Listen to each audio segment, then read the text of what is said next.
Welcome back to the Jill and Jason Update, Quarantine Edition. This is week 7 of the Combat Vehicle Robotics Engineering Evaluation Test 2. We're still up at Camp Grayling, and we're continuing our focus on the Robotic Technology Kernel, RTK, the GVSC's internally developed autonomy software, and we're really focusing on that difficulty and complexity of the terrain. So we're taking these robotic assets and putting them through new courses and increasing that difficulty level. Speaking of difficulty, we've had some great fall weather here in Michigan, from rain to fog. We've also had a few challenges with the vehicles. We replaced a clutch and some batteries. But in spite of that, we've been carrying on. And that really seems like the theme of 2020, don't you think, Jill? It's all you guys out there are facing lots of adversity, and you're just carrying on and getting the mission done. And we want to dedicate this week's update to everyone who wants to be with their teams but are working from home doing it. RTK is the robotic technology kernel. It's our government-owned software library for autonomy. We have either unlimited or government purpose rights for almost every line of code in it.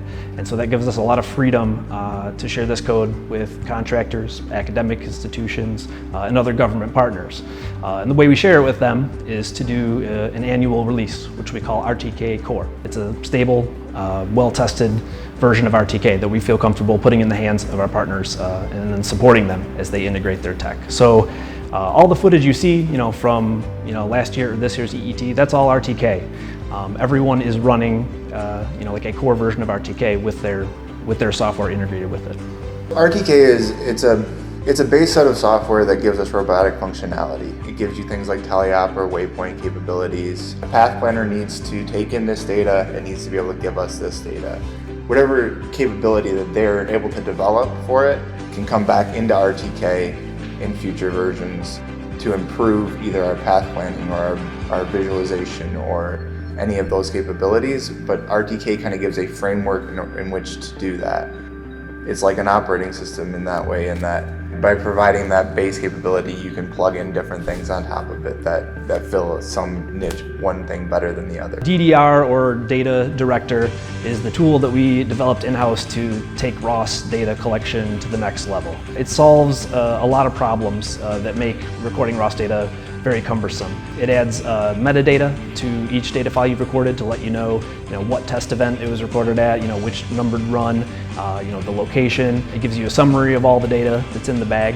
DDR also automates a lot of processes that were fairly time-consuming before. So instead of having a developer sitting at a terminal, running commands to collect the data, you now have automatic data collection, like an airplane black box.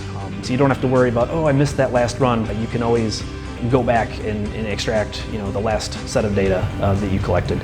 The other great thing about DDR is that it's open source. We just put it onto GitHub last week. So it's a tool that everyone in the ROS community can use to perform better data collection. So this year, EET2, we're looking to improve on everything we did last year. We had one instance last year where 2 vehicles were in a leader-follower convoy and they needed to make a turn in a roundabout.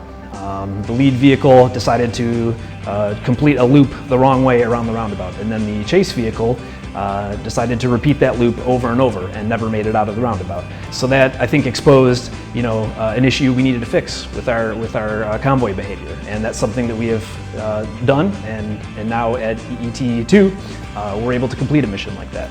This allows us to make sure that things are working from a technical side and that we're performing well on the technical side, so that when we get to the soldier operational experiment, they can tell us how things are performing from a, this is useful to me as a soldier, this is useful to me.